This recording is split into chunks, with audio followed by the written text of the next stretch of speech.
देसी घी के पराठे।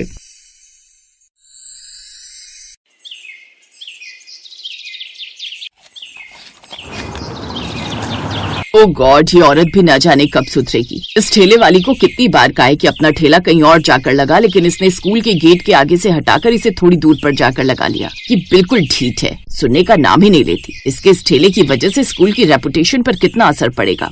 तुम चिंता मत करो अनुपमा, मैंने कुछ बदमाशों को पैसे देकर इसका ठेला तोड़ने के लिए बोल दिया। इससे उसको अच्छा सबक मिलेगा। इसके बाद वो फिर कभी अपना ठेला यहाँ नहीं लगा पाएगी। बिल्कुल ठीक किया तुमने। इस बात से अनजान बेचारी माधुरी लगातार अपने ठेले पर पराठे बनाकर बेचा करती थी। वो आलू, प्याज, गोभी और भी कई तरह के पराठे बनाकर बेचा करती थी। उसके बनाए हुए पराठे बच्चों को बड़े पसंद आते थे। उस रोज भी वो दिन के समय पराठे बनाकर बेच रही थी। कुछ देर बाद लंच का समय हो जाता है और ज्यादातर बच्चे उसके ठेले पर आकर खाना खाने लगते हैं। आइए आइए, गर्मा गर्म पराठे खाइए, 20 का एक, 20 का एक। तभी कुछ देर बाद उसके पास एक बच्चा आता है। आंटी, मुझे आलू का पराठा बनाकर दे दो। हाँ हाँ बच्चों, अभी बनाकर देती हूँ।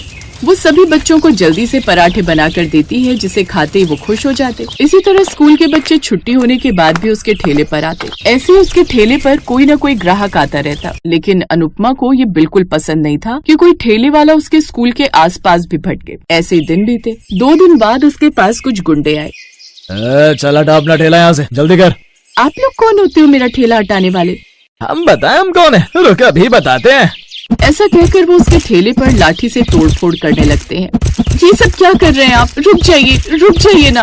वो लगातार उसके ठेले के सारे सामान को तोड़ फोड़ रहे थे। बेचारी माधुरी उनके सामने हाथ जोड़कर गिड़गिड़ाए जा रही थी, लेकिन कोई उसकी सुनने वाला नहीं था। उल्टा स्कूल की प्रिंसिपल उसके स्कूल के आगे गुंडागर्दी करने के आरोप में माधुरी को ही पुलिस से गिरफ्तार करवा देती है। हमने इस औरत को कितनी बार कहा है अपना ठेला यहाँ न लगाए कर, ना जाने कैसे कैसे सामान का इस्तेमाल करती है, एकदम घटिया और लो क्वालिटी का। मैंने कितनी बार इससे कहा है कि इससे बच्चों की सेहत खराब हो सकती है। अब आप ही बताइए, ये ठेले पर बेकार खाना बेचना ठीक बात तो नहीं। आप चिंता मत कीजिए, कुछ दिन थाने में रहेगी तो सारी अकल ठिकाने आ जाएगी इसकी। पुलिस वाले उसे गिरफ्तार कर लेते हैं। देखा क्या हाल होता है मिसेस सक्सेना से पंगा लेने का, अफसर जेल में। गरीब माधुरी को पुलिस पकड़कर ले जाती है। उसके पास और कोई चारा नहीं था। अब अनुपमा जब भी अपनी गाड़ी से आती जाती तो उसे वो ठेला न देखकर बड़ा सुकून मिलता। ऐसे ही एक रोज जब वो अपनी कार से स्कूल की तरफ आ रही थी, तभी 2 बच्चे अचानक से उसकी गाड़ी के सामने आकर खड़े हो जाते हैं। ए बच्चों, कौन हो तुम? चलो आगे से हटो। अगर अभी गाड़ी के सामने आ जाते तो एक्सीडेंट हो जाता। तो अच्छा ही होता ना मर जाते। वैसे भी आपने हमारी माँ को तो पुलिस से पकड़वा दिया। माँ ही हमारा इकलौता सहारा थी। बाबा तो पहले ही हमें छोड़कर चले गए, लेकिन अब माँ भी हमारे पास नहीं है। हमने पिछले 2 दिन से कुछ नहीं खाया है, क्योंकि घर में माँ के अलावा हमारा कोई नहीं है। हमारे घर चूल्हा नहीं जला है। माँ होती तो हमें यूँ भूखा नहीं रहने देती। पहले तो अनुपमा उनकी बातें समझ नहीं पाती, लेकिन फिर उसे समझ आता है कि ये शायद उस ठेले वाली माधुरी के बच्चे हैं। कहीं तुम माधुरी के बच्चे तो नहीं हो जो यहाँ ठेला लगाती थी? हम उन्हीं के बच्चे हैं। हमारी माँ को हमसे दूर करके आपने ठीक नहीं किया। क्या कहा था आपने पुलिस से कि मेरी माँ साफ सफाई का ध्यान नहीं रखती? आप हमारे साथ हमारे घर चलिए, आपको सब पता चल जाएगा। अनुपमा उन दोनों बच्चों के साथ एक कच्चे घर में जाती है, जहाँ वो होता तो छोटा सा कच्चा सा घर था, लेकिन उसमें हर काम बहुत ही साफ सफाई से किया हुआ होता है। सब जगह साफ सफाई और साथ ही घर पर निकला हुआ देसी घी भी रखा हुआ होता है, जिसमें से बड़ी ही अच्छी महक आ रही थी। अरे वाह, ये देसी घी में से तो बड़ी ही अच्छी महक आ रही है। इसी घी में हमारी माँ पराठे बनाती थी। सबको इसी देसी घी के पराठे बनाकर बेचती थी। वो घी भी वो खुद अपने हाथों से घर पर निकालती थी। वो कभी गलत तेल का इस्तेमाल नहीं करती थी। हाँ, क्योंकि माँ का कहना था कि दूसरों के बच्चे भी उनके लिए अपने बच्चों की तरह ही हैं, इसीलिए वो उनकी सेहत के साथ खिलवाड़ नहीं कर सकती। हमारी माँ बहुत अच्छी है, वो हमारे साथ सबका बड़ा ध्यान रखती है। बस जब से बाबा हम सबको छोड़कर गए, तब से उन पर घर की जिम्मेदारियां आ गई हैं। हम लोगों का पेट पालने के लिए वो दिन रात मेहनत करती है। दीदी, मेरे पेट में अब भूख के मारे दर्द हो रहा है। अनुपमा को माधुरी के घर के ये हालात पता नहीं थे। उसके बच्चों की और उसकी ये हालत पर उसे तरस आ जाता है और वो सबसे पहले उन दोनों को पास के रेस्टोरेंट ले जाती है। बच्चों, अब तुम्हारा जो भी मन करे वो खाओ। बोलो क्या खाओगे?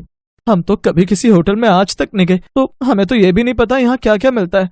अच्छा, मैं तुम्हारे लिए पिज्जा ऑर्डर करती हूँ। बोलो पिज्जा खाओगे? दोनों बच्चे पिज्जा का नाम सुनकर खुश होकर हाँ में सिर हिलाते हैं, क्योंकि उन्होंने आज तक सिर्फ पिज्जा के बारे में सुना ही था, कभी खाया नहीं था। कुछ देर बाद वेटर उनके सामने पिज्जा लेकर आता है, जिसे देखते ही उनके चेहरे पर बड़ी सी मुस्कान आ जाती है। वो दोनों झट से पिज्जा उठाकर खाने लगते हैं। 2 दिन की भूख को शांत करने के लिए वो पिज्जा खाते हैं, जिससे उनका पेट भर जाता है। आपका शुक्रिया जो आपने हम भूखों को खाना खिलाया। अगर तुम्हारा पेट भर गया हो तो अब हम जरूरी काम करें जो हमें पहले ही कर देना चाहिए था। कैसा जरूरी काम आंटी? बताती हूँ, गाड़ी में बैठो। अनुपमा उन दोनों को लेकर पुलिस स्टेशन जाती है और उनकी माँ को रिहा करवा देती है। माँ मेरे बच्चों, कैसे हो तुम दोनों? माँ हम ठीक हैं। पता है माँ, 2 दिन से हम लोगों ने बिल्कुल भी नहीं खाना खाया था, तब इन मैडम ने आज हमें पिज्जा खिलाया। अनुपमा माधुरी की तरफ देखकर कहती है, मुझे माफ करना माधुरी, बिना तुम्हारे बारे में जाने, तुम्हारी मजबूरी जाने बिना मैंने तुम्हारे साथ ऐसा सलूक किया। लेकिन जब मैं तुम्हारे बच्चों से मिली तब मुझे समझ आया कि मुझसे कितना बड़ा अपराध हुआ है। मेरे कारण इन मासूम बच्चों को अपनी माँ से जुदा होना पड़ा। नहीं मैडम, गलती मेरी ही थी जो मैं गरीब आपकी बात समझ नहीं पाई और आपके बार बार मना करने के बावजूद भी वहीं अपना ठेला लगाती रही। लेकिन अब मैं ऐसा नहीं करूंगी, अब मैं कहीं और जाकर अपना ठेला लगा लूंगी।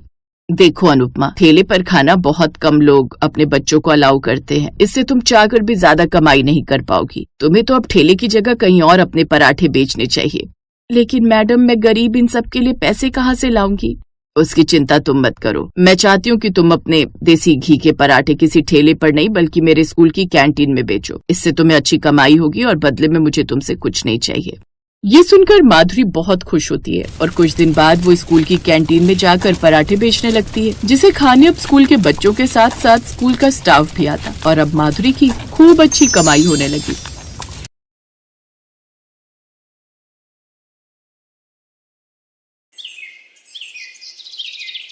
रामप्रकाश की बाजार के नुक्कड़ पर छोले भटूरे की छोटी सी दुकान थी, जो उसने 8,000 रुपए महीने किराए पर ली हुई थी।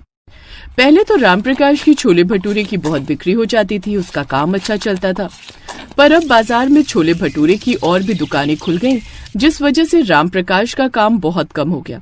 रामप्रकाश बहुत परेशान रहने लगा। अरे रामप्रकाश, कब तक देगा किराया? आज दे रहा है? बस कुछ दिन और रुक जाइए हरिराम जी, 2,000 रुपए किराए में कम है। या तो आप 6 ले जाओ, 2 रह जाएंगे, मैं आपको बाद में दे दूंगा। अरे मैं कोई सब्जी थोड़ी खरीद रहा हूँ जो आलू पहले ले लो गोभी बाद में ले लो। है किराया मांग रहा हूँ अपनी दुकान का। अगले हफ्ते आ जाऊंगा, 1 हफ्ता और काम कर ले। अगर 8,000 रुपए मिल गए तो दुकान में काम करते रहना, वरना मेरी दुकान खाली कर देना। दुकान का मालिक रामप्रकाश को धमका कर चला गया। अब रामप्रकाश को यही चिंता थी कि 1 हफ्ते में थोड़ा काम चल जाए, जिससे किराया भी निकले और घर का खर्च भी। शाम को रामप्रकाश जब घर लौटा तो घर पर एक और खर्चा आ गया। बिंदिया मौसी की शादी कब है मम्मी? अगले हफ्ते ही है बच्चों, हमें बहुत सारी तैयारी करनी है। तुम्हारी मौसी की शादी में गांव जाना है, बस तुम्हारे पापा आते ही होंगे। अरे लो, तुम्हारे पापा आ गए। किसकी शादी में जाने की बात हो रही है? तुम्हारी साली की शादी है, अगले हफ्ते सोमवार के दिन है। हम सभी को गांव जाना है। माँ ने बोला है 3 दिन पहले ही आ जाना, बहुत काम होगा। और पता है बापू तो है नहीं, सुरेश भाई अकेले कितना ही संभाल लेंगे। शीला की बातें सुनकर रामप्रकाश के दिमाग में एक बात आई। काम तो अभी है नहीं, अगले हफ्ते मालिक किराया मांगने आएगा। अगर मैं गांव में हुआ तो किससे पैसे मांगेगा? दुकान तो बंद रहेगी। हाँ, शादी में चला जाता हूँ, कुछ दिन सुकून तो मिलेगा। यहाँ तो काम है नहीं, तो वैसे ही दिमाग परेशान रहता है। क्या सोच रहे हो? हाँ, चलेंगे शादी में। तुम्हारी बहन की शादी है तो हमारा जाना जरूरी है। 1 हफ्ता तो रुक ही आएंगे। शीला खुश हो गई और कुछ दिनों बाद रामप्रकाश अपनी साली की शादी में गांव चला गया। रामप्रकाश एक दिन शादी की खरीदारी के लिए अपने साले के साथ गांव के बाजार में गया हुआ था। गांव के बाजार में छोले भटूरे का ठेला लगा हुआ था, जिस पर बहुत भीड़ थी। अरे जीजा, तुम्हें मैं गांव के छोले भटूरे खिलाता हूँ। शहर में तो तुम खुद बेचते हो ना, अब यहाँ का स्वाद चखो। निरंजन के छोले भटूरे पूरे गाँव में फेमस है। लग तो रहा है, क्योंकि ठेले पर खड़े होने की भी जगह नहीं है। अरे यहाँ तो लाइनें लगी हुई हैं। और क्या जीजा जी, यहाँ पर रोजाना ऐसी भीड़ होती है। आओ तो तुम्हें निरंजन से मिलवाता हूँ। और भाई निरंजन, सब बढ़िया चल रहा है? हाँ, सब बढ़िया। और बताओ, लगा दो प्लेट? बिल्कुल लगा दो, इनसे मिलो। ये मेरे जीजा हैं, शहर में छोले भटूरे की दुकान चलाते हैं। मैंने कहा अपने हाथों के तो तुमने कई बार खाए होंगे, आज हमारे निरंजन भाई के हाथों के खाकर देखो, इसीलिए तुम्हारे ठेले पर ले आया। अरे रघु, फटाफट से छोले भटूरे की प्लेट लगा, बहुत बढ़िया लगाना। ये शहर से आए हुए हैं, हमारे मेहमान है ये। बहुत बढ़िया तरीके से छोले भटूरे के साथ में अचार और प्याज रखकर निरंजन ने रामप्रकाश और सुरेश को खाने के लिए दिया। पहले ही निवाले में रामप्रकाश को कुछ अलग सा स्वाद महसूस हुआ। अरे वाह, ये छोले तो सच में गजब के स्वादिष्ट हैं। ऐसा स्वाद तो मैंने पहले कभी नहीं चखा। देखा जीजा जी, मैंने कहा था ना, निरंजन के छोले भटूरे पूरे गांव में मशहूर हैं। लेकिन सुरेश, ऐसा क्या है इन छोले भटूरों में जो लोग बार बार खींचे चले आते हैं? अब वो तो नहीं पता जीजा जी, पर जो भी है तुम्हारे सामने, निरंजन अच्छी खासी कमाई कर लेता है रोजाना की। 2 साल में अपना बड़ा मकान भी बना लिया, 2 बेटियों की शादी भी कर ली, और अब देखो आराम से पत्नी और बेटा बहू के साथ रहता है। शाम के समय तो इसका बेटा भी यहाँ खड़ा होता है। बहुत पैसे वाला हो गया निरंजन, अब तो गाँव में दुकान खोलने की सोच रहा है। जीजा वैसे कुछ भी कहो, तुमने इतनी महंगी दुकान भी खरीदी हुई है और छोले भटूरे की कोई कमाई भी नहीं होती। तुम्हें भी कुछ ऐसा ही करना होगा, कोई ऐसे मसाले जैसे निरंजन डालता है। कुछ तो ऐसा डालता है। मुझे भी मन हो रहा है थोड़े और छोले खाने का, पर ऐसा क्या है जो मुझे इसका स्वाद खींच रहा है? वरना ऐसा मेरे छोलों के साथ तो कभी नहीं होता। रामप्रकाश के मन में शंका पैदा हो गई और उसने अपने साले के कान में कुछ कहा और फिर उसी रात। क्या बात है सुरेश भैया, आपने इतनी रात में मुझे यहाँ क्यों बुलाया? देख रघु, तू अगर हमारा साथ दे और हमें बता दे कि तुम्हारा मालिक निरंजन छोलों में कौन सा मसाला मिलाता है, तो इस काम की हम तुझे 2000 रुपए देंगे। और अगर मालिक को पता चल गया कि मैंने आपको ये बात बताई तो मेरी नौकरी चली जाएगी। अरे रघु, मैं शहर में रहता हूँ, अब यहाँ थोड़ी आऊंगा। मैं तो अब वापस जा रहा हूँ, मैं वहाँ काम करूंगा। इससे निरंजन को क्या ही मतलब होगा? कौन सा वो मुझे देखने आ रहा है? ये बात भी ठीक है। ठीक है, लाओ पैसे मुझे दो, मैं राज बताता हूँ। ये ले पैसे और जल्दी से बता। मालिक छोले में ना हल्की सी अफीम मिलाते हैं। अफीम? अफीम मिलाते हैं? हाँ भैया, अफीम से लोगों को लत लग जाती है। एक बार खा लो तो बार बार खाने का मन करता है। यही तो राज है मालिक के छोले भटूरों का। रघु की बातें सुनकर रामप्रकाश और सुरेश हैरान रह गए और घर लौट आए। शादी के बाद रामप्रकाश जब शहर वापस लौटने लगा तो उसका दिमाग फिर से चिंता में था, क्योंकि उसे जाते ही थोड़ी कमाई करके किराया भी भरना है और बाकी के खर्च भी देखने हैं। तभी सुरेश ने उसके मन में लालच भर दिया। जीजा, अब जमाना बदल गया है, दुकान बचानी है तो कुछ हटकर करना पड़ेगा, वरना दुकान बंद हो जाएगी और फिर तुम्हें कहीं काम भी नहीं मिलेगा। रामप्रकाश ने बहुत देर तक सोचा और पैसे कमाने के लालच में सुरेश की सलाह मान ली। उसने अपने छोले भटूरे में हल्की मात्रा में अफीम मिलाना शुरू कर दिया। देखते ही देखते रामप्रकाश की दुकान फिर से चल पड़ी, भीड़ लगने लगी और उसकी दुकान का नाम भी पूरे बाजार में मशहूर हो गया। रामप्रकाश की आर्थिक स्थिति सुधरने लगी, किराया भी समय पर देने लगा और घर में फिर से खुशहाली लौट आई। अब तो लगता है भगवान ने हमारी सुन ली। मैं बहुत खुश हूँ कि तुम्हारा काम अच्छा चल गया है। बस अब कुछ समय में घर और दुकान अपनी कर लो जी। चिंता मत कर शीला, थोड़ा समय और दे, मैं सब बढ़िया कर लूंगा। लेकिन गलत रास्ता कब तक सही रास्ते की तरह चल सकता है? कुछ ही महीनों बाद पुलिस को खबर मिली कि गांव में निरंजन के ठेले पर अफीम वाले छोले भटूरे मिलते हैं। पुलिस ने निरंजन के ठेले पर छापा मारा और उसे पकड़ कर ले गई। सब गांव वाले बहुत पछता रहे थे कि उन्होंने निरंजन के ठेले से अफीम वाले छोले खाए हैं। सुरेश तो ये सच्चाई जानता था। उसने रामप्रकाश को फोन मिलाया और निरंजन के पकड़े जाने की बात बताई। जीजा, मेरी मानो तो रहने दो, अफीम मत मिलाओ। निरंजन पकड़ा गया है, कहीं ऐसा ना हो शहर में पुलिस तुम्हारी दुकान पर भी छापा मार दे और तुम पकड़े जाओ। अरे ऐसा नहीं होगा सुरेश, ये शहर है, यहाँ पुलिस को आसानी से कुछ पता नहीं चलेगा। कमाई देखकर रामप्रकाश की आंखों पर बेईमानी का पर्दा चढ़ गया था। उसे सब कुछ अच्छा अच्छा लग रहा था, पर एक दिन उसकी गलती खुद ही पर भारी पड़ गई, जब शीला ने वही मसाला एक सब्जी में मिला दिया और उसकी तबीयत बिगड़ गई। मैंने तो भूख लगी थी, खाना खा लिया, अब तुम और बच्चे भी खा लो। देखो आज मैंने सब्जी में तुम्हारे वही छोले वाला मसाला मिलाया था। अरे मुझे चक्कर क्यों आ रहे हैं, बहुत जी घबरा रहा है। मैंने तो बस सब्जी रोटी खाई है। सुनो जी मुझे कुछ हो रहा है, मुझे कुछ दिखाई नहीं दे रहा। देखते ही देखते शीला बेहोश हो गई। रामप्रकाश घबरा गया, बच्चे भी रोने लगे। रामप्रकाश तुरंत शीला को अस्पताल लेकर भागा। डॉक्टर ने चेकअप किया तो पहचान गया कि शीला ने कोई नशीली चीज खाई है। तुरंत शीला का इलाज होना शुरू हुआ। हे भगवान, मैंने तो दूसरों के साथ साथ अपने ही परिवार को खतरे में डाल दिया। पैसे के लालच में मैं ये क्या कर बैठा। रामप्रकाश की आंखों के आगे उन सभी ग्राहकों की तस्वीरें घूमने लगी जो रोज उसकी दुकान से छोले भटूरे खाकर जाते थे। वो उन्हें बीमार कर रहा था।